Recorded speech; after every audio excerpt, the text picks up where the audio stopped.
오늘 이제 본문은 이제 지난주 말씀이 좀 기억이 나시나요? 지난주에 그 한 인물을 두 인물을 소개했죠. 기억나시나요? 에바브로디도. 예. 지금 그 말씀에 이어서 이 3장이 시작이 되는 겁니다. 그러나 오늘 이제 우리가 말씀을 들어가기 전에 좀 이런 나눔을 먼저 하면서 좀 말씀을 시작해 보려고 합니다. 여러분, 우리 이제 곧 장마철 아닙니까? 이제 여름에 이제 장마철인데, 여러분, 우리가 이제 비가 내리잖아요. 이 비는 하나님이 우리에게 주신 복일까요? 저주일까요, 여러분? 복이 맞습니까? 예. 진짜입니까? 복입니까? 여러분, 성경에서 비가 처음 내리기 시작한 때가 언제인 줄 아십니까? 예, 노아의 방주 때입니다. 그때의 비는 복이었을까요? 저주였을까요? 예, 저주였습니다. 사실 인류의 비의 시작은 심판이었습니다. 뭐 그 이전에 창세기 때는 뭐 물층이 잘 있어서 뭐 좋았다, 뭐 과학을 하시는 분들이 그런 세계였다라고 이야기를 하는데, 제가 그때 살진 않아서 모르겠지만 어쨌든 비라는 것이 시작된 게 노아의 방주 때 시작됐습니다. 그러나 여러분이 아까 처음 말씀하셨던 것처럼 비는 또 복입니다. 그럼 비가 내리지 않으면은 우리가 농사를 지을 수 없습니다. 농사를 짓지 못한다는 것은 먹을 게 없다는 말이죠. 그러니까 여러분, 비는 분명히 하나님이 우리에게 주신 복입니다. 물이라는 거는. 그렇지만 이 비가 때로는 우리에게 복이 될 수도 있지만, 비가 많이 와서 홍수가 일어나면 또 그것이 저주지 않습니까? 저주가 되기도 합니다. 이러한 비 때문에 이 인류가 고민을 해서 만든 게 하나 있죠, 여러분. 우리 뒤에 해동수원지도 그 댐을 만들어서 이 저수지라는 게 만들어지지 않았습니까? 이 댐의 원리가 그렇습니다.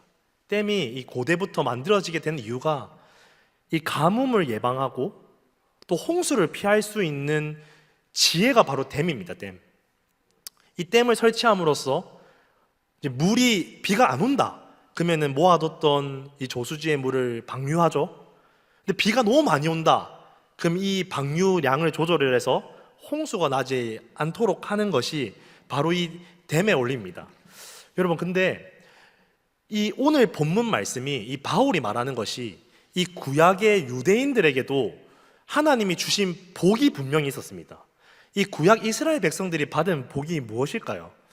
뭐 첫 번째로는 자신들이 이 구약 시대 때 하나님의 백성이라는 택함을 받지 않았습니까?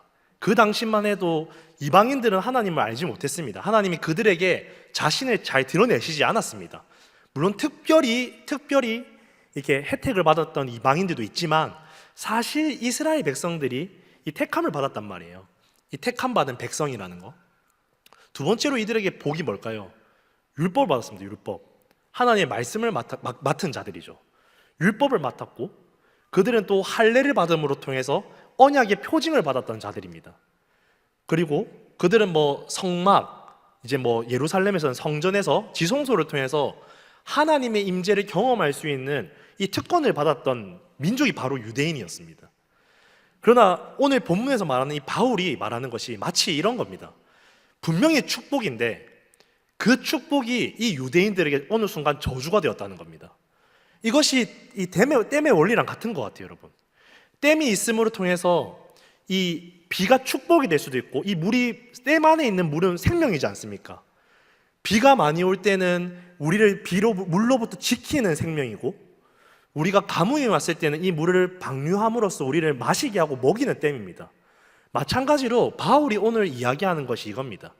너희들 유대인들에게 주어진 그 많은 복, 또 제가 오늘은 좀 다른 단어를 사용할 건데, 이 유대인들이 얻은 스펙이죠, 스펙. 좋은 스펙을 받았는데, 이 스펙이 이 그리스도라는 댐이 없는 상태에서 이들이 그 스펙을 사용했을 때 결국 저주로 끝맺음을 맺은 것이 바로 구약 성경입니다. 바울이 오늘 이것을 지금 이야기하고 있는 것입니다. 이러한 맥락으로 오늘 본문 1절부터 찬찬히 한번 살펴보도록 하겠습니다. 1절입니다. 끝으로 형제들아, 주 안에서 기뻐하라. 너희에게 같은 말을 쓰는 것이 내게는 수고로움이 없고 너희에게 안전하니라 라고 기록되어 있습니다. 그러니까 바울이 이 그리스도라는 때 안에서 그 스펙을 잘 활용했던 자들이 누구였냐? 바로 오늘 본문 이전에 소개됐던 디모데라든지 에바브로 디도가 그 대표성이라고 보시면 됩니다. 근데 이제는 3장으로 오면서 이 바울의 이 말하는 톤이 바뀝니다. 무언가 이제 조금 강한 어조로 이 유대인들에 대한 무언가 지적을 하고 할 이야기가 있는 것 같습니다. 그러나 그 시작이 무엇입니까?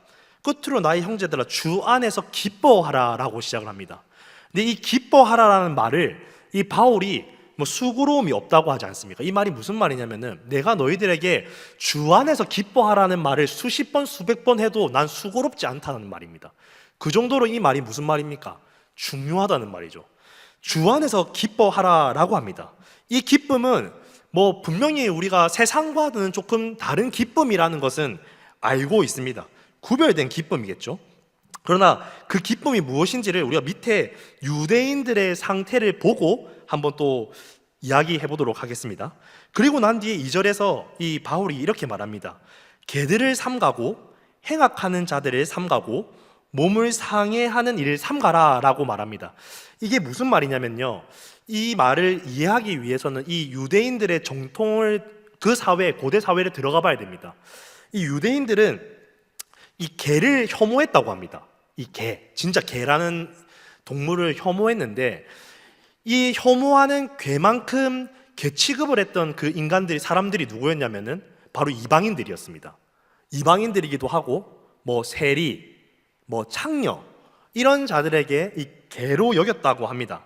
그러니까 이 말은 바울이 조금 돌려서 말하는 거죠. 사실은 예수님은 반대죠. 이 땅에 오셔가지고 이 유대인들과 함께 사셨습니까? 사실은 이방인들과 함께 거하고 세리와 같이 밥을 먹으면서 사셨습니다. 예수님은 반대로 이 유대 정통 유대교들을 개로 취급하셨단 말이죠. 지금 바울이 그 말을 하는 거예요. 개들을 삼가라는 것은 이 유대인들이 개로 여겨왔던 그들을 도리어 사랑하시는 그 예수님을 말씀하고 있고, 오히려 예수님은 그들을 사랑하고 그 유대인들을 개로 취급했다. 그 개를 삼가라 라고 하는 겁니다. 그럼 이 유대인들이 괴로 취급받는 이유가 무엇이겠습니까?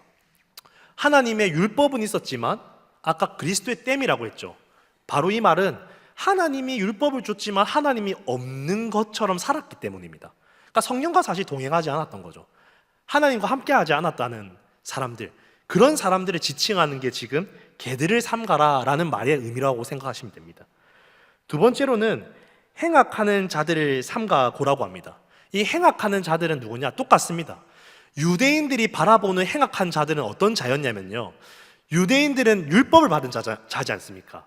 이 율법을 지키는 것만으로도 거룩한 삶이라고 생각합니다. 맞잖아요. 율법을 지키는 건 거룩한 자들입니다. 그러니까 율법을 받은 자기 자신들은 이 율법을 받았고 지켰기 때문에 거룩하다고 생각하죠. 그러면은 저 밖에 있는 이방인들은 율법을 받지도 않았고 율법을 지키지도 않지 않습니까? 그러면 이들의 시선에는 어떤 자들이겠습니까? 바로 행악한 자들이었다는 겁니다. 그러니까 유대인의 시각에서 이방인들, 율법을 받지도 않았고 준수하지도 않는 모든 자들을 행악한 자들이라고 말을 하고 있는데, 이 또한 바울이 이 유대인의 그 잘못된 관습을 이야기를 하는 거죠. 하지만 유대인들이 이 율법을 준수했지만 이 율법을 지키고 준수함으로써 그들이 무엇을 내세웠습니까? 바로 자신들의 의로움을 내세웠습니다. 바울은 이 율법을 준 이유는 나의 의가 없음을 발견하기 위해서 하나님이 율법을 줬다라고 이야기했습니다. 이걸 다른 말로 로마서에서 뭐라고 합니까? 내가 죄인됨을 깨닫기 위해서 율법을 받았다라고 기록되어 있단 말이에요. 그렇지만 이 유대인들은 오히려 자기들이 율법을 지킴으로써 나의 의로움이 없습니다가 아니라 이 율법을 지킨 의로움으로 살아가게 되었던, 변질되었던 것들을 지금 바울이 꼬잡고 있는 겁니다. 마지막으로는 몸을 상해하는 일을 삼가라고 합니다. 이 몸을 상해하는 일이 뭐냐? 이 할례를 생각하셔야 돼요. 이거는 할례를 하면 표피를 벗기지 않습니까? 남성의 성기를. 이 표피, 마취가 없단 말이에요. 근데 이 당시에 그리스도가 십자가에 죽으시고 부활하셨음에도 불구하고 이 유대인들은 이방인들이 교회를 들어올 때 이것을 할례를 요구했단 말이에요. 너희가 구원을 받으려면은 구약에 우리가 받았던 할례의 언약의 표징이 없으면 너희는 구원을 받을 수 없다라는 잘못된 교리를 이야기했습니다.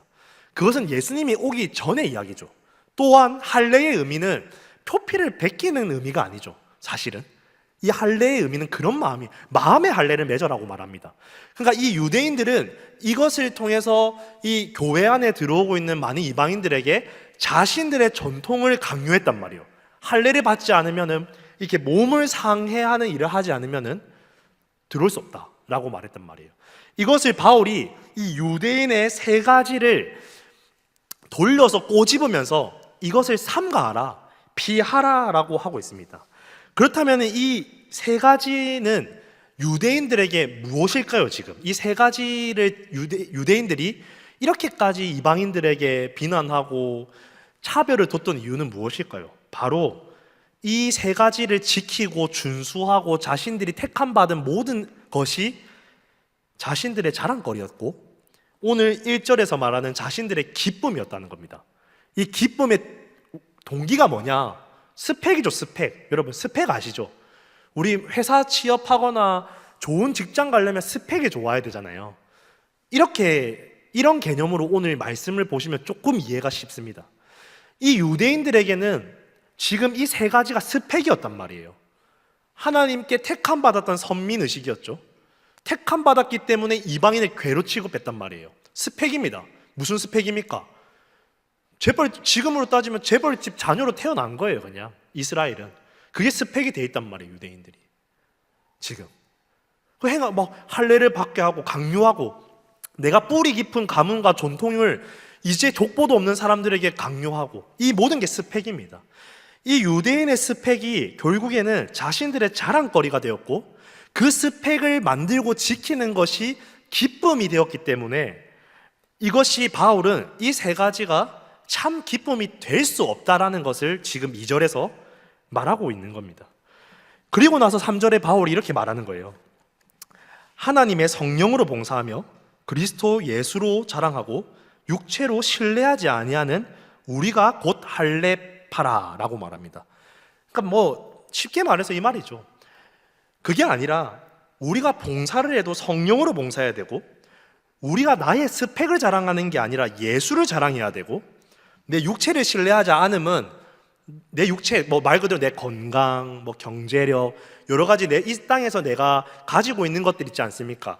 그것을 신뢰하지 않는 것이 참 할례파다, 참 그리스도인이다, 참 하나님의 백성이다 라고 이렇게 3절에서 말을 합니다.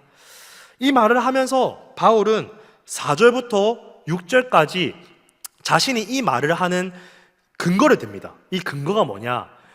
바로 나는 내가 지금 계속 바울이 유대인을 까고 있지 않습니까? 지금 사실 빌립보 교회는 유대인 사람들이 아닙니다. 이방인들이죠. 이 바울이 유대인을 지금 사실은 솔직히 말해서 자기도 유대인인데 팀킬을 하는 이유는 바로 자기가 그렇게 살아왔다라는 것을 말하기 위함입니다. 자신이 방금 말했던 그 세 가지를 스펙으로 여겼고 자랑거리로 여겼고 그 이방인들을 개로 취급하고 살아왔던 자신의 과거를 밝히는 것이 바로 4절부터 6절까지 말씀이라고 보시면 돼요. 그래서 찬찬히 한번 살펴보겠습니다. 4절입니다. 그러나 나도 육체를 신뢰할 만하며 만일 누구든지 다른 이가 육체를 신뢰할 것이 있는 줄로 생각하면 나는 더욱 그러하리니 라고 되어 있습니다. 이게 무슨 말이냐면 여러분 진짜 재수 없는 말이에요. 지금 이게 바울이 이 왜 재수 없냐면요, 너희들이 웬만한 사람들이 너희들이 육체에 너희 스펙 많다고 자랑하고 있지, 그래도 내 정도는 안 된다. 니네들 지금 이 말 하는 거예요. 너희 내 정도 스펙 안 된다. 내가 이제부터 내 스펙이 어떤지를 찬찬히 알려줄게 하면서 5절부터 말합니다. 첫 번째가 뭡니까? 이 바울이 이 5절과 6절은 여러분 이렇게 기억하시면 돼요. 사도 바울의 7가지 자랑입니다. 7가지의 자랑을 이제 시작합니다. 첫 번째입니다. 8일 만에 할례라고 되어 있습니다. 이 8일 만에 할례를 받는다라는 것은 이게 레위기에서 등장하는 말씀이거든요. 이스라엘의 민족에 태어난 아이들은 8일 만에 할례를 받아야 됩니다. 이 말이 무슨 말이겠습니까? 지금 모태신앙이라고요. 자기 지금 나 모태신앙이다, 난 날 때부터 하나님의 택한 백성인 신앙인이다 라는 것을 말하고 있습니다. 이 종교적인 정통성을 이야기하고 있죠. 두 번째는 무엇입니까? 이스라엘의 족속이라고 말합니다. 이거 신분증이죠. 신분증. 이스라엘 족속. 지금으로 따지면 우리가 미국 시민권 가지실래요? 아니면 저기 아프리카의 뭐 이름 모르는 시민권 가지실래요? 솔직하게 뭐 가지실래요? 마음속에 생각 다 하시죠? 예, 그런 거예요. 이 지금 신분증 말하는 거야. 나 지금 이 이스라엘 족보야. 나 이스라엘 족속이야. 이스라엘 족속이 무엇입니까? 구약에 하나님께 유일하게 택함 받았던 백성들이 이스라엘입니다. 대단한 선민의식이죠. 대단하죠. 사실 우리 인정해야 됩니다. 구약의 이스라엘들 하나님께 택함 받았지 않습니까? 그 신분을 내세우고 있습니다. 세 번째는 베냐민 지파라고 이야기합니다. 이 지파가 뭐냐? 자기가 뼈대에 있는 가문이라는 걸 말하는 거예요. 이 베냐민 지파는 이 다른 지파들과 좀 차별성이 있죠. 베냐민 지파에는 조금 출신들이 많습니다. 첫 번째로 이스라엘 초대 왕 누굽니까? 사울입니다. 사울 어디 지파입니까? 베냐민 지파입니다. 물론 사울이 조금 헷가닥했지만 그래도 이스라엘의 초대 왕입니다. 이 영광이죠. 이 족보에는 영광스러운 자리입니다. 두 번째로 에스더에서 모르드게 혹시 아시나요? 이 모든 이스라엘을 구원했던 모르드게, 그 모르드게 출신이 어딘 줄 아십니까? 베냐민 지파입니다. 이 나름의 이 베냐민 지파에도 이 나름의 유다 지파만큼은 안 되지만 못지않게 뿌리 있는 집안임을 말하고 있습니다. 그리고 이 베냐민은 또 다른 지파, 이 북이스라엘 지파들과 달리 이 남유다랑 같이 예루살렘을 지켰던 유일한 지파입니다. 다른 지파는 다 북이스라엘 갔잖아요. 유일하게 이 유다 지파와 함께 예루살렘 성전을 지켰던 지파가 바로 베냐민 지파입니다, 여러분. 그러니까 지금 뭡니까? 우리 가문 나 이 정도라는 것을 지금 밝히고 있는 장면이라고 보시면 돼요. 다음으로 네 번째 자랑입니다. 히브리인 중에 히브리인이라고 되어 있습니다. 여러분 이 말이 무슨 말이냐면요, 히브리인, 유대 전통인이잖아요. 이 당시 바울 당시에는 디아스포라라고 들어보셨습니까? 이 디아스포라 유대인들이 많았단 말이에요.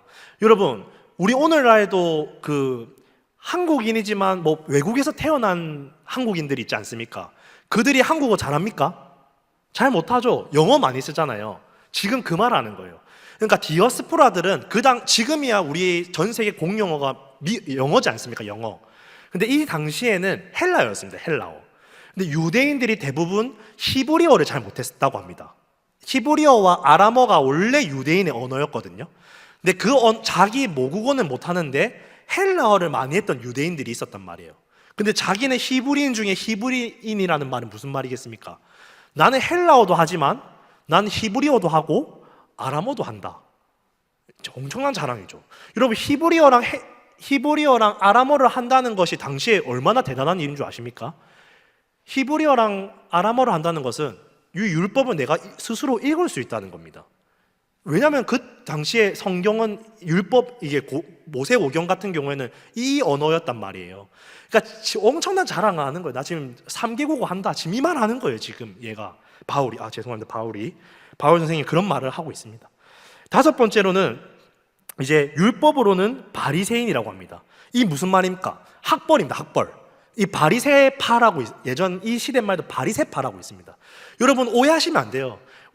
여러분들이 대부분 바리새인들을 어디서 배웠냐면은 이 예수님의 신약 성경, 이 복음서신에서 여러분들이 복음서에서 대부분 바리새인을 배웠기 때문에 이 바리새인에 대해서 굉장히 안 좋은 시각이 많습니다. 물론 바리새인은 안 좋습니다. 그렇지만 바리새파를 우리가 복음서만 보고 무시할 정도는 아니에요, 사실은. 이 바리새파는 정말 역사적으로 정말 대단했던 사람들입니다. 그들이 변질되었기 때문에 욕먹어 마땅할 수는 있으나 그들의 출발점이라든지 시작점은 사실 이 유대교 전통을 지키기 위한 자신들의 하나님의 나라, 하나님의 모세오경 율법을 지키기 위해서 만들어졌던 엘리트 집단입니다.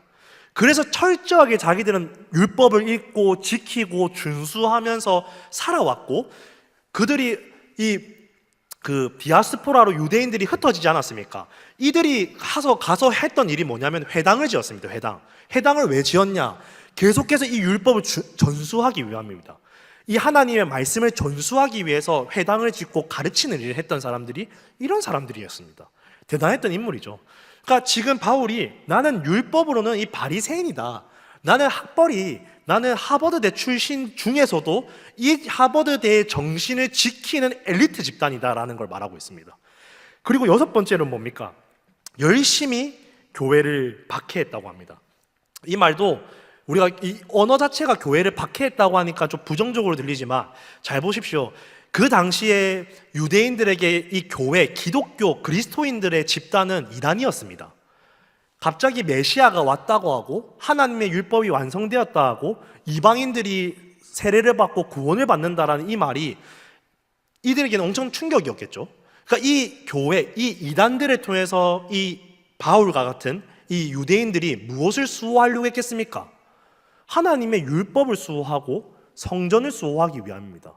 그러니까 이들은 그때 당시에는 이게 하나님의 나라를 지킨다고 생각했을 거예요. 이걸 이해하셔야 되는 게 이 이스라엘의 역사에는 수많은 이단과 전쟁 속에서 자기 나라가 예루살렘이 무너졌지 않습니까? 결국 우상 숭배로 무너졌지 않습니까? 그러니까 이들에게 그리스도교도 그들과 똑같은 이단성이었단 말이에요. 그러니까 이 율법을 지키고 자신들의 하나님 나라를 지키는 사명 중에 다했다는 겁니다. 그 사명을 다했던 자 중에 한 명이 바로 사도 바울이었다는 거예요. 자기는 율법을 공부만 하는 사람이 아니었고 그것을 지키기 위해서 수단과 방법을 가리지 않고 자기가 전쟁을 했다고 지금 말하고 있는 겁니다. 대단히 멋지죠? 마지막입니다. 이제 율법의 의로는 흠이 없는 자라고 합니다. 무슨 말입니까? 내 율법 다 지키고 살았다 지금 이 말입니다. 이 바울의 이 고백은 이 복음서에 나오는 그 외식하는 바리새파 알죠? 외식하는 자들, 예수님께 욕먹는 자들 과는 좀 다릅니다. 바울은 물론 죄인이기 때문에 완벽하게 율법을 지키지는 못했겠지만 바울은 율법을 준수하기 위해서 외식하지 않고 그 하나님 말씀을 온전히 지키기 위해서 열심을 다했다는 겁니다. 물론 이게 결국에는 그리스도를 만남으로써 자신의 의라는 게 드러났지만 그 정도로 외식하는 자와 다르게 자기는 이게 성실하게 살았다라고 말하고 있습니다. 지금 이렇게 길게 말했지만 이게 지금 뭐라고요? 한마디로 바울의 7가지 자랑이라고요. 이 자랑을 바울이 하는 이유가 있습니다, 여러분.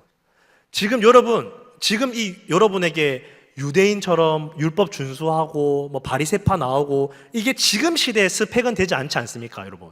지금 시대의 스펙은 여러분 뭡니까? 뭐 좋은 대학 나와야 되고 뭐 자격증도 많아야 되고 뭐 그것뿐이겠습니까? 요즘에 뭐 외모도 스펙이다. 어떤 부모님에게 태어났는지도 스펙이다. 뭐 스펙이 너무 많습니다. 여러분 이런 거 스펙 아닙니까? 오늘도 여러분들이 뭐 어르신들은 모르겠지만 뭐 젊은 청년들이라든지 지금 우리 교학교 중고등학생들은 그 스펙을 만들기 위해서 정말 이 밤새도록 공부하고 있지 않습니까? 이 스펙은 그 정도예요. 이 지금 시대의 이 스펙이 이 바울이 가진 그 당시에는 정말 대단한 스펙이라고요. 이 말은 무슨 말이냐면요. 누구나 사도 바울을 보면은 존경이 나올 수밖에 없다고요. 지금 그 정도의 스펙을 가지고 있는 사람입니다. 지금으로 따지면 어떤 인물을 이야기해야 될까요? 뭐 어떤 인물을 말해도 뭐 링컨? 뭐 생각나는 게 그밖에 없습니다. 죽으신 분을 이야기해야 될 것 같아요. 살아계신 분을 이야기하면 다 마음이 다를 것 같아서 다를 수 있잖아요. 나는 별로 안 존경할 수도 있으니까 돌아가시고 우리 뭐 이순신 장군? 이런 세종대왕 같은 이 정도 스펙이었다고요. 정말 대단한 스펙을 가졌단 말이에요. 이 자랑을 지금 왜 이렇게 강조하냐면요.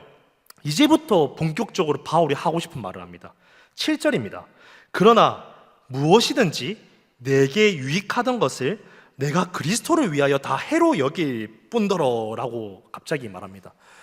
지금 누구나 존경받는 지금 자랑거리였습니다. 이 스펙은 바울이 버린다고 버려지는 게 아니에요, 여러분. 그 정도가 아닙니다. 여러분, 우리가 가진 스펙이 아니라고요. 남들이 이 스펙 하나 받으려고 오늘 여러분 우리가 스펙 하나 받아보려고 얼마나 열심히 삽니까? 여러분, 저 노량진에서 막 공무원 자격증 하나 따보겠다고 공부하는 사람들이 얼마나 많습니까? 내가 어디 좋은 취직 한번 하겠다고 유학 가려고 얼마나 알바해서 돈 모으고 공부하는 사람들이 얼마나 많습니까? 지금 그렇게 해서 만들어서 겨우 하나 스펙 따오는 게 우리 수준인데 지금 바울은 7가지의 스펙을 지금 갖췄다고요, 지금. 이게 지금 버린다고 버려지는 게 아니라고, 여러분. 이게 여러분, 이게 이입되셔야 돼요. 아니, 뭐 그 스펙 뭐라고. 그 아닌 스펙인 거예요, 지금. 나가 보니 이재용 아들이라고 생각하시면 좀 와닿으실까요, 여러분? 그 정도라고요, 지금. 모든 걸 다 갖췄단 말이에요. 그냥 사도 바울은 평생 유대학자, 지금으로 따지면요, 학교 교수, 박사, 우리 뭐 큰 교회, 대형 교회 목회자 하려면 할 수 있는 스펙이라고요, 지금. 그 정도의 역량권이 있었고 평생 교수하면서 대접받고 접대받고 사람들한테 존경받으며 사도 바울이 강의 한번 하는 거 들으려고 사람들이 모일 수밖에 없을 만큼 대단한 인물이라고요, 지금. 그 정도의 영광을 내가 유익했던 것을 그리스도를 위해로 다 해로 여길 뿐이라. 이 해로 여긴다는 말은 다른 말로 장애물로 여긴다. 내가 걸려 넘어질 것으로 여긴다라고 말하고 있는 겁니다. 제정신이 아닌 것 같습니다, 바울이. 여러분, 지금 이 마음에 드셔야 돼요, 지금. 바울처럼 나도 내 스펙을 버려야겠다. 여러분, 우리 그런 생각 하시면 안 돼요, 여러분. 지금 여기 자리에 있으시는 우리 저 포함해서 바울은 그 정도 스펙이 아니었습니다, 여러분. 우리가 가지지 못한 스펙이었습니다. 한 번도 우리가 가지지 못한 이 스펙을 장애물로 여긴다라는 좀 이런 표현을 한번 쓰겠습니다. 미친 소리를 하고 있는 겁니다, 지금. 제가 화가 납니다, 지금. 난 저거 한 번만 받아봤으면 좋겠다라는 마음이 솔직히 조금 있습니다, 안에. 있을 수는 있잖아요. 네. 그런 마음이 여러분 안에 그런 마음 없습니까? 그 정도입니다, 여러분. 이거 스펙 하나 있으면 남들에게 조금 칭찬받고 대접받고 유익하다고요. 편하잖아요, 사실은. 좋은 스펙이 있는 만큼 편하지 않습니까? 맞잖아요. 그걸 장애물로 여긴다라는 바울의 고백을 합니다. 그리고 난 뒤에 바울은 8절에서 이렇게 말하고 있습니다. 또한 모든 것을 해로 여김은 내 주 그리스도 예수를 아는 지식이 가장 고상하기 때문이라. 내가 그를 위하여 모든 것을 잃어버리고 배설물로 여김은 그리스도를 얻고라고 되어 있습니다. 바울이 더 재수없는 이야기를 하죠. 그 스펙을 이제는 버리는, 장애물로 여기는 것을 넘어서서 지금 뭐라고요? 배설물로 여긴다고 합니다. 지금 나를 놀리는 것 같습니다. 우리 이 배설물을 위해서 열심히 살아가고 있지 않습니까, 사실? 오늘날 이 한국 시대에 우리가 이 스펙 하나, 이 달러 보려고 우리 진짜 아침부터 열심히 여러분들 살아왔지 않습니까? 각자의 시대 속에서 이것들을 살아왔지 않습니까? 근데 바울이 지금 우리 조롱하고 있는 거예요. 지금 배설물이래. 우리 그럼 배설물을 가치를 두고 매일마다 살아가고 있다, 이 말이냐? 이 기분 나쁜 말을 지금 바울이 한단 말이에요. 굉장히 기분 나쁩니다, 저는. 열심히 나도 살거든요. 나도 스펙 하나 하려고. 안 그렇습니까, 여러분? 근데 바울이 사실 이것을 우리에게 조롱하기보다는 바울이 한 가지를 말하고 싶은 게 있습니다. 바울은 결코 이것을 배설물로 여길 만큼 내가 양보할 수 없는 한 가지 때문에 이것을 배설물로 여긴다고 말하는 거라고 보시면 돼요. 그 결코 양보할 수 없는 한 가지가 뭐냐? 내 주 그리스도 예수를 아는 지식이라고 합니다. 이 지식이 가장 고상하다는 표현을 씁니다, 지금. 바울은 아까 말했던 학자입니다, 지금. 이 당시의 학문에 진짜 탁월한 자라고요, 지금. 그냥 이 하버드대 교수해도 될 만큼의 위대한 이 바울이 이 예수가 아는 지식이 가장 고상하기 때문에 나는 내가 앞에서 받아왔던 나의 모든 스펙을 배설물로 여긴다라고 표현을 하고 있는 거라고 보시면 됩니다. 그리고 마지막에 9절에 이렇게 말하는 거예요. 그 안에서 발견되려 함이니 내가 가진 은은 율법에서 난 것이 아니요 오직 그리스도를 믿음으로 말미암은 것이니 곧 믿음으로 하나님께로부터 나느라 라고 말합니다. 뭐라고요, 여러분?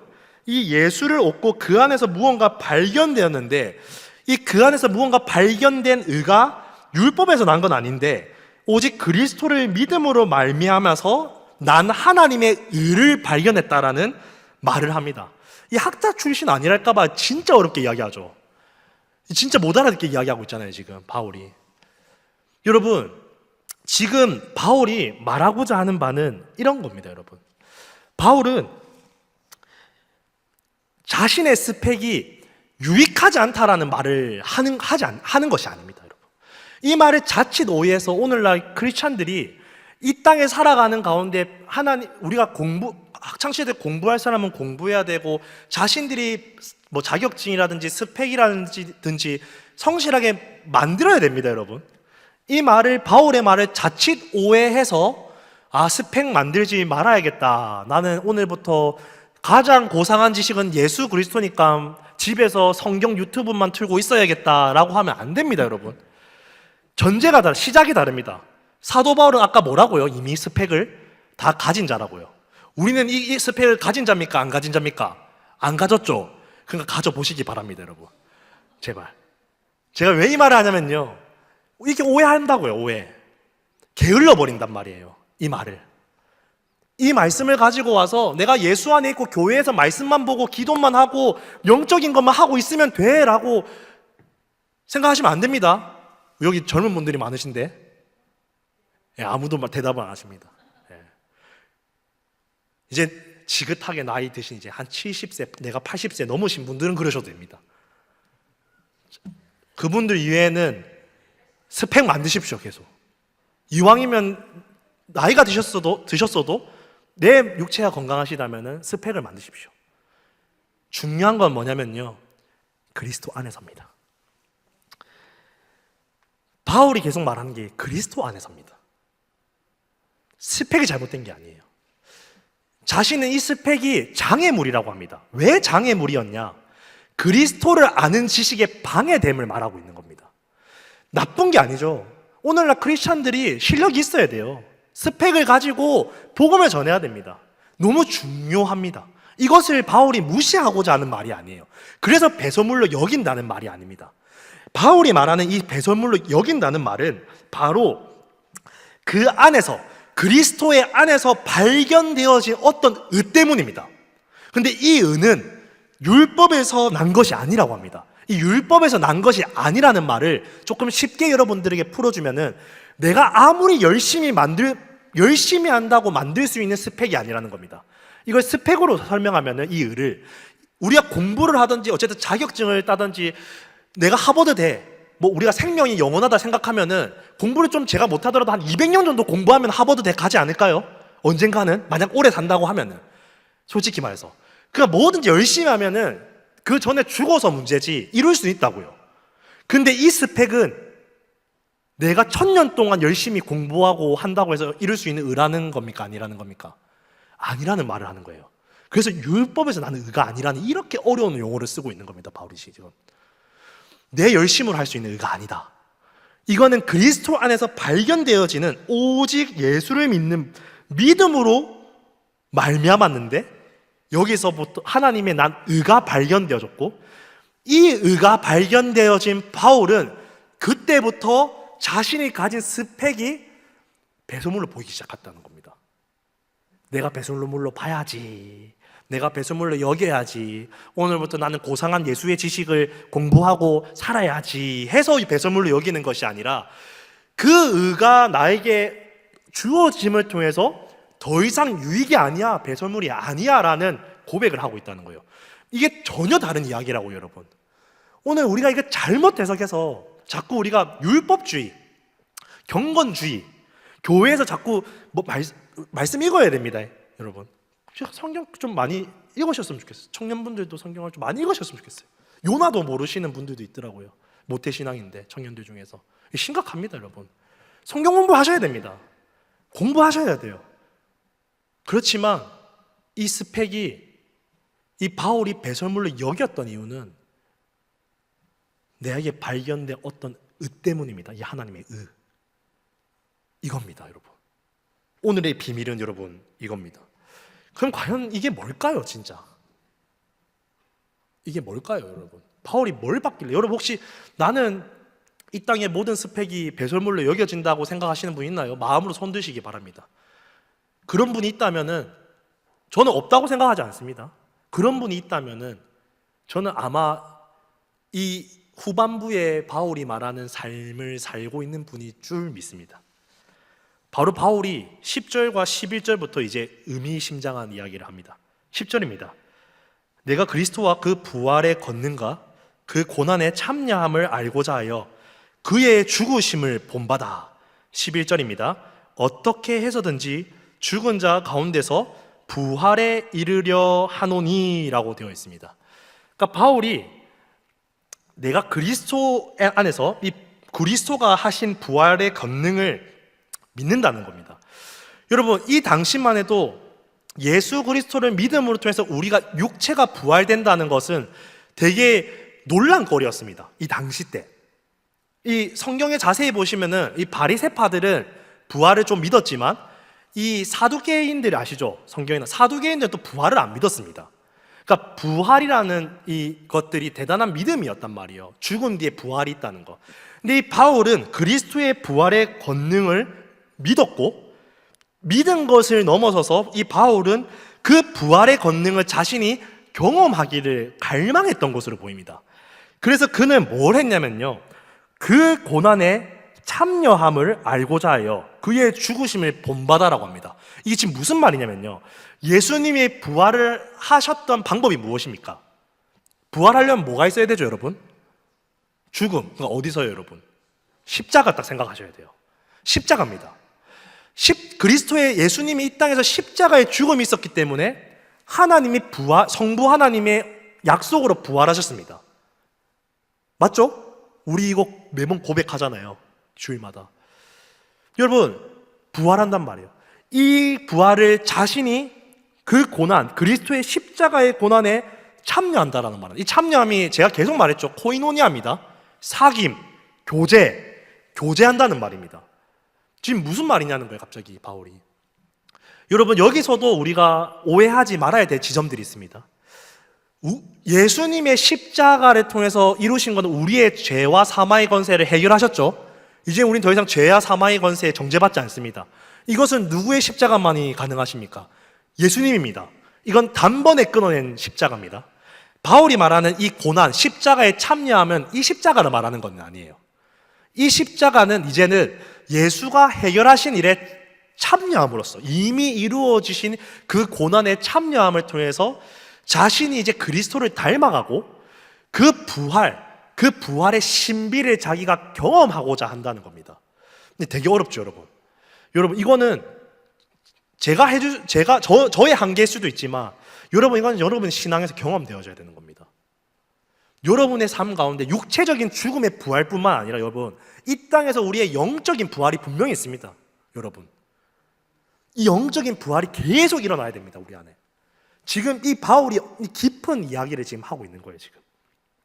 그래서 자기는 어떻게 해서든지 죽은 자 가운데서 부활에 이르기 위해서 이 고난에 코이노니아 하겠다라고 말합니다. 뭐 지난번에도 이야기했지만 고난이 특권이라고 말하잖아요, 바울이. 이 되게 지금 우리를 참 시험에 들게 하는 말을 오늘 하고 있습니다. 여러분, 어떻게 들리시나요, 오늘 이 빌립보서 말씀이? 여러분, 좀 와닿으시나요, 여러분? 뭐 와닿으시는 분들도 있을 수도 있고, 뭔 소리고 하는 소리에서 분도 있을 수도 있고, 꼭 네 말이 틀린 것 같은데 라고 생각하실 수도 있습니다, 여러분. 믿음 있잖아요. 믿음이 뭘까요? 예수를 믿는다는 거. 여러분, 복음이 뭘까요? 복음, 복된 소식. 여러분, 복음의 가장 원론적인 이야기는 뭔 줄 아십니까?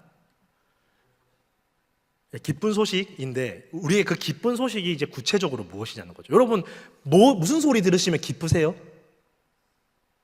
내일 누가 여러분에게 여기 계신 분들에게 아이폰 최신모 사주신다면 기쁘시지 않으신가요? 아닌 척 하시는 건가요? 전 기쁠 것 같아요. 전 바로 기쁠 것 같습니다. 기쁨이죠. 마찬가지 아닙니까? 제가 잘 모르겠지만 우리 또 여기 계신 어르신분들의 니즈를 제가 잘 몰라서 기쁨이 있을 거예요. 그런 거잖아요. 기쁜 소식이잖아요. 우리 한국이 이제 뭐 내일 통일이 된다. 기쁜 소식 아닙니까? 이런 게 기쁜 소식이잖아요. 그럼 복음은 무슨 기쁜 소식이냐는 거죠.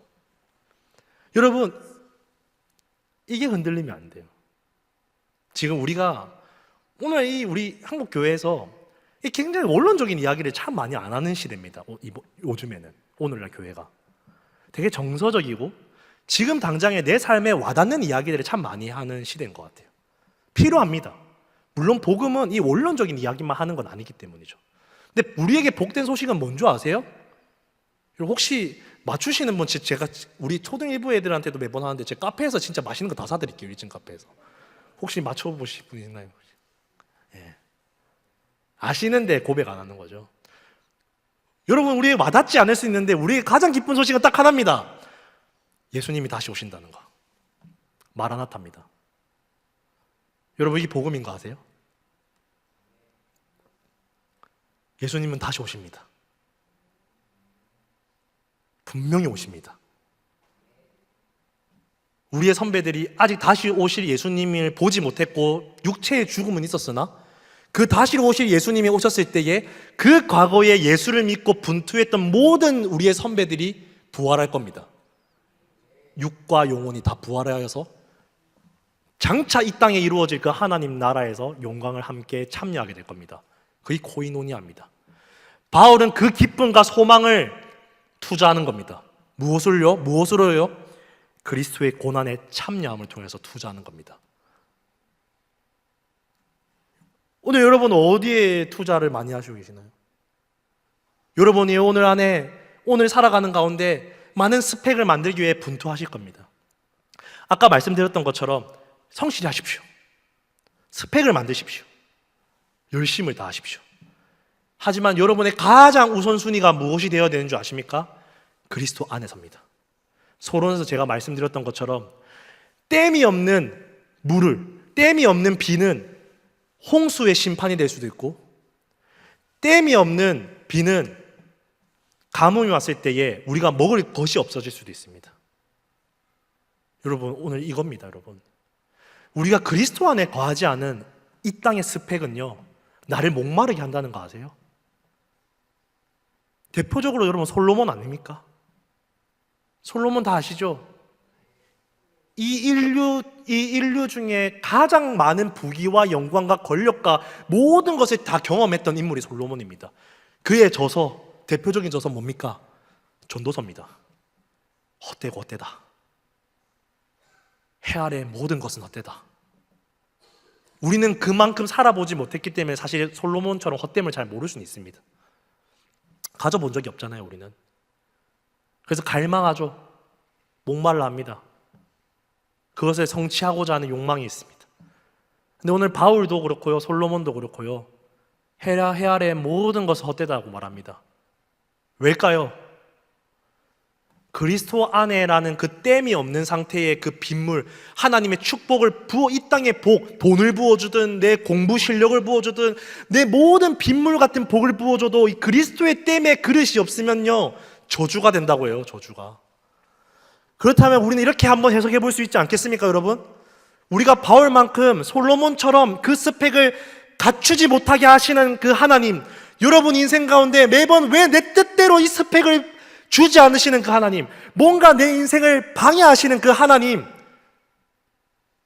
그 하나님이 진정으로 우리를 사랑하고 있다는 증거 아닐까요? 왜요? 왜 우리의 인생을 이토록 막으십니까? 좀 스펙 쌓고 살아보겠다고, 나도 좀 스펙 만들어서 복음 화끈하게 전해보겠다고, 하나님 나도 멋지게 돈도 좀 벌고 봉사도 하고 교회도 세워보고 해보겠다고요. 여러분, 하나님, 여러분, 이거 우리의 기도 아닙니까? 내가 좀 더 갖추겠습니다. 하나님 복 좀 주시라니까요. 왜 솔로몬과 바울은 주는데 왜 나는 주지 않습니까? 이건 제 고백입니다. 제가 그랬다고요, 여러분.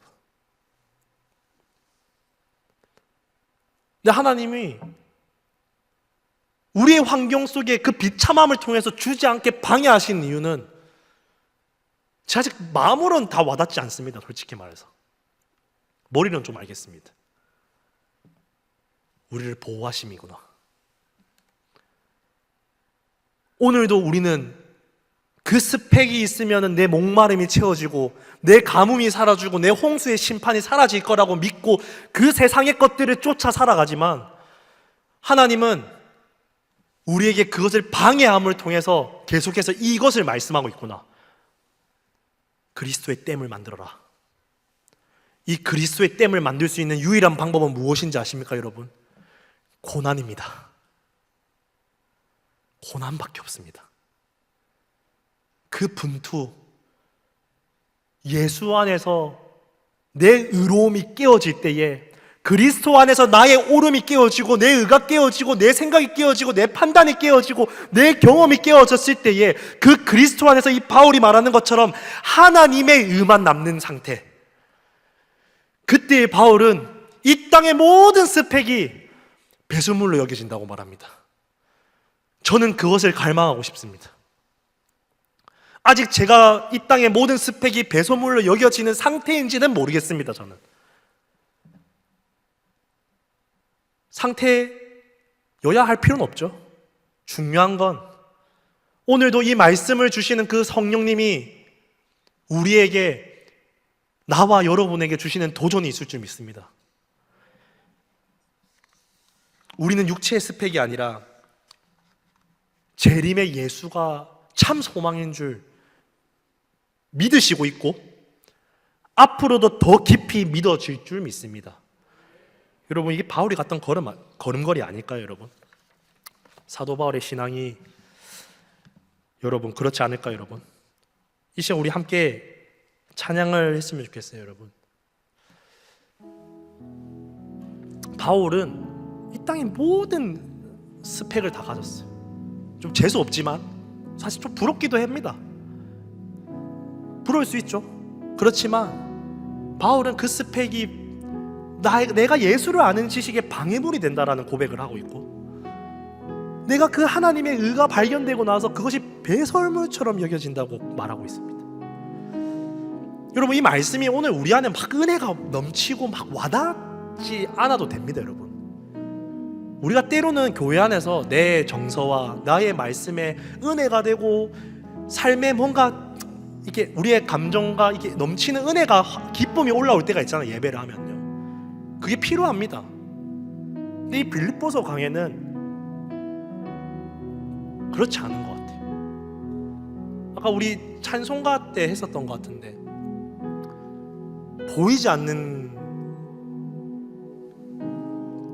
그 길을 향해 가는 믿음, 하나님 나라, 예수가 다시 오신다는 거 우리가 믿고는 있지만 사실 이질감이 있습니다. 현실감이 없습니다.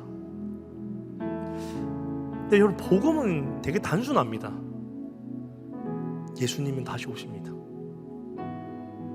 이거 믿어야 돼요. 우리 이거 놓치면요, 계속 우리의 신앙은 방황하더라고요. 예수님은 다시 오신다. 그 말이 무슨 말입니까?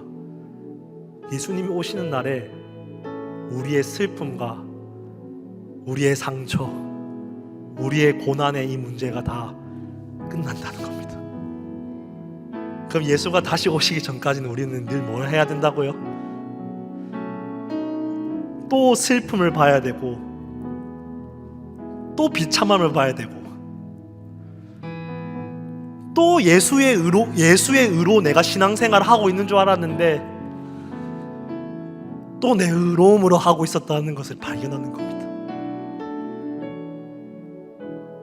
참 그 꼬라지가 보기 싫더라고요. 저도 내 의를 직면하는 게 제일 싫더라고요. 그리고 교육자 되고 나서 더 힘들더라고요. 이게 이 교육자 옷이 뭐라고.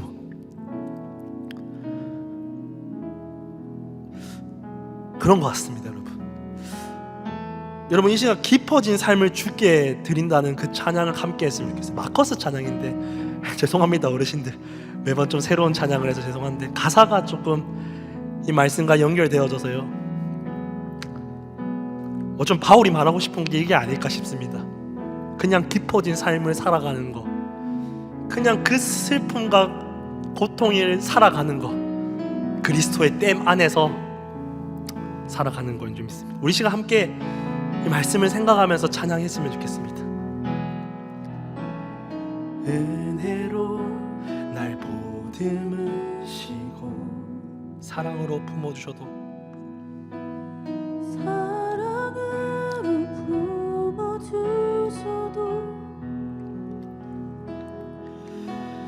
내 마음 한 자락도 지키지 못하는 이 모습 부끄럽습니다. 따스한 곁을 내어주신 주님 앞에 나아갑니다. 표현 못할 긍휼로 나를 붙드시는 주 이름만 바라봅니다.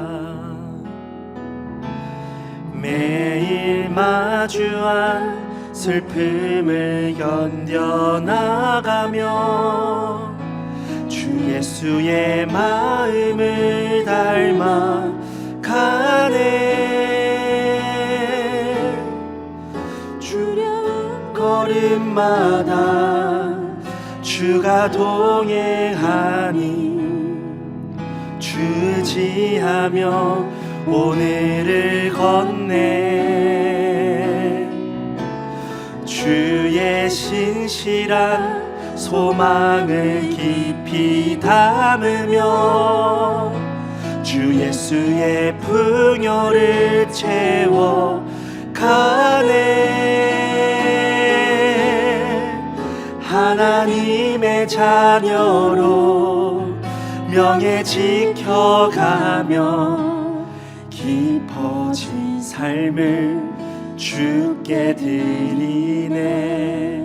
은혜로 날 보듬으시고 은혜로 날 보듬으시고 사랑으로 품어주셔도 사랑으로 품어주셔도 내 마음 한 자락도 지키지 못하고 우린 늘 넘어집니다.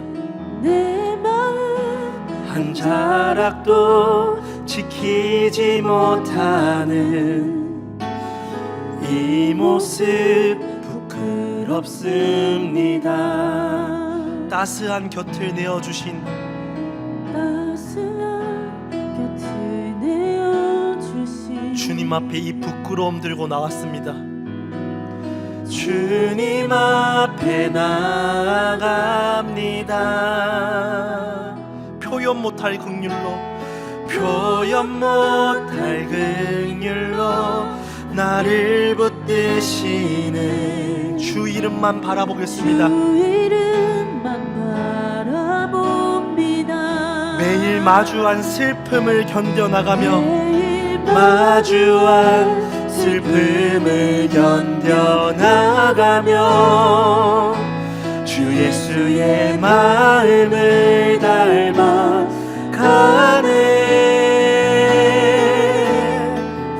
두려운 걸음마다 주가 동행하니 주지하며 오늘을 건네. 주의 신실한 소망을 깊이 담으며 주 예수의 풍요를 채워 가네. 하나님의 자녀로 명예 지켜가며 깊어진 삶을 주께 드리네. 매일 마주한 슬픔을 견뎌나가며 매일 마주한 슬픔을 견뎌 나가며 주 예수의 마음을 주 닮아갑시다. 예수의 마음을 닮아 가네. 두려운 걸음마다 주가 동행하니 주를 지하며 오늘을 건네. 주의 신실한 소망을 깊이 담으며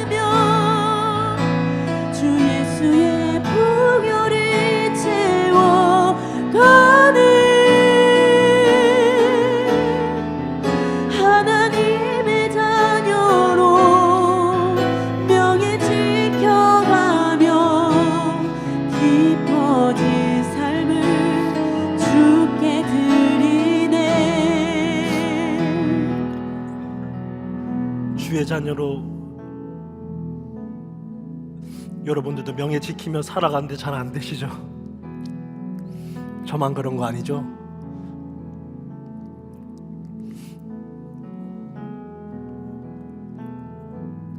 우리의 마음은 그럽니다, 여러분. 우리 실수하고 또 넘어져도 하나님 중심 보신다잖아요, 여러분. 여러분 안에 잘 되어지지 않아도 그 하나님의 자녀로 명예 지켜가려고 그 발버둥 치는 여러분을 보시며 기뻐하실 줄 믿습니다. 하나님은 우리의 스펙을 보고 기뻐하시는 것이 아니라요, 내 못났네, 지금 못난 나지만 이 못남을 가지고 또 하나님의 그 그리스도를 닮아가며 발버둥 치는 모습을 기뻐하시지 않을까요? 우리가 그 주 안에서 어쩌면 그 기쁨은 또 실수하고 또 슬픔 가운데 넘어지지만 그 성령이 물붓듯 부어주는 마음으로 우리를 위로하며 다시 오실 그 예수 그리스도가 오실 그날을 믿으며 내게 주어진 그 슬픔을 직면하고 살아가는 일. 여러분, 이것이 성도가 또 누릴 수 있는 기쁨인 줄 믿습니다. 우리가 기도하고 찬양하고 울 수 있는 게 사실은 주님의 물붓는 그 은혜의 마음의 기쁨에서 올라오는 감정이잖아요.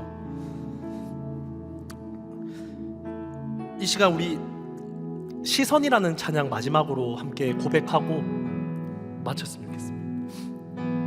우리의 시선은, 우리의 복음은 예수님은 다시 오신다는 겁니다. 그때에 주는 자신의 백성에게는 구원과 상급으로, 이 땅에 예수를 알지 못했지만 세상의 권세와 사망의 권세로 살아갔던 자들에게는 심판하신다는 경고를 하셨습니다. 우리는 그 나라를 의로 믿으며 우리의 삶뿐만 아니라, 그래서 여러분의 삶 가운데 우리가 다 못하죠. 어떻게 다 합니까? 내게 주어진 만큼 그 예수를 전하며 살아가는 삶, 그게 복음 전하는 일이잖아요. 그 모든 것들이 우리가 그리스도의 시선에 맞춰질 때에 그 전도하는 일이, 복음을 전하는 일이 우리의 스펙이 되어지지 않고 내 의로움으로 하는 것이 아니라 아마 그리스도의 의로 되어지지 않겠습니까?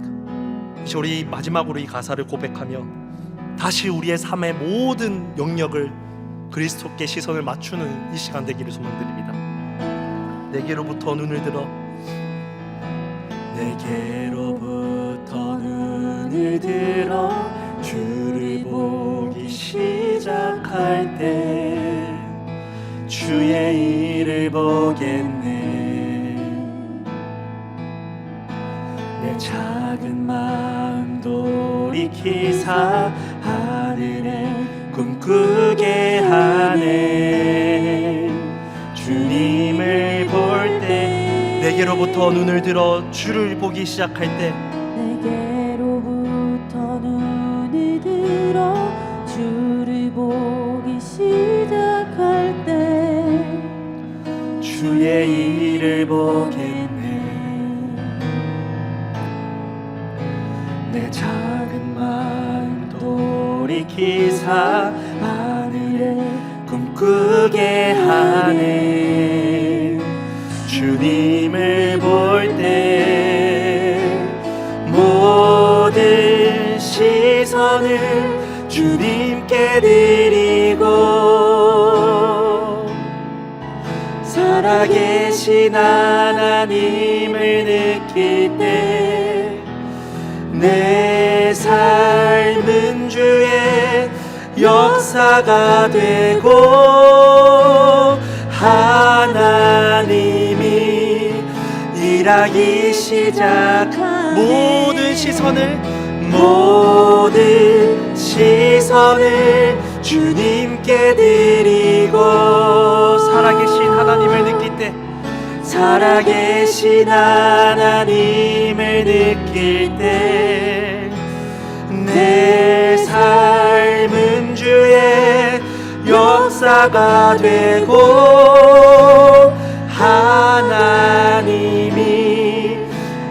일하기 시작하네. 성령이 나를 변화시켜 성령이 나를 변화시켜 모든 두려움 사라질 때 두려움 사라질 때 주의 일을 보겠네.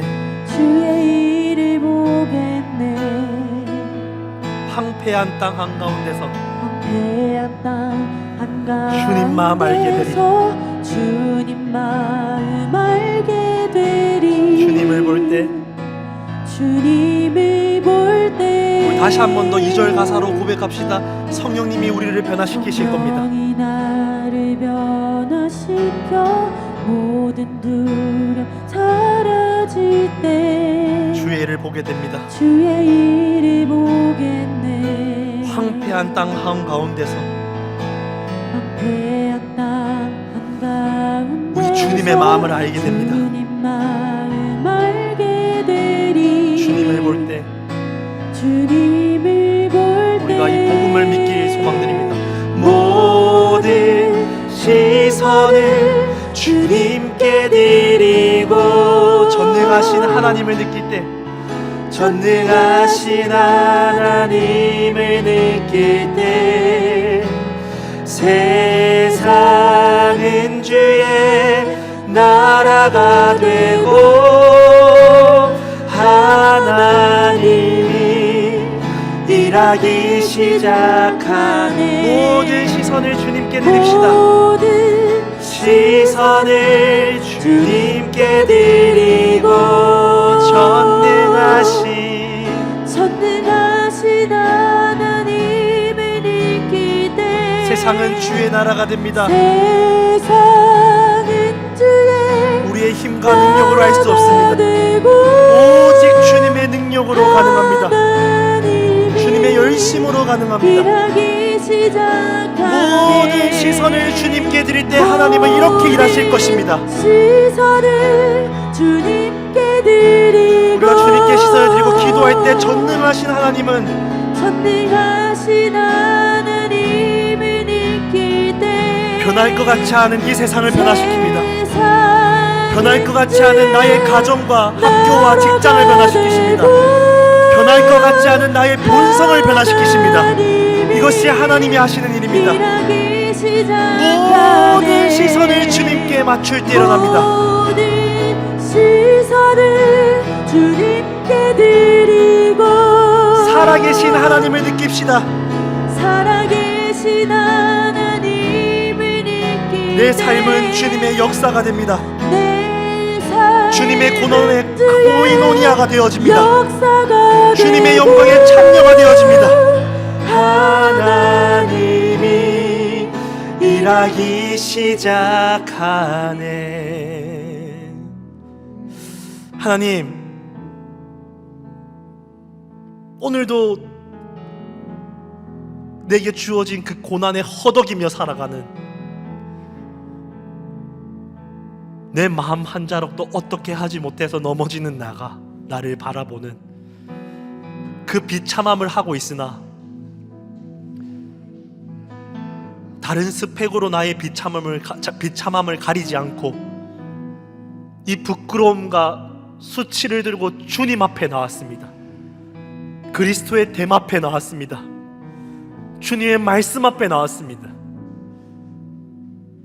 오늘도 이 말씀을 붙잡고 살아가는 우리 성도 삶의 가운데 이 찬양을 통하여서 이 비참함이 주님의 역사가 되어진다고 말씀해 주셔서 감사합니다.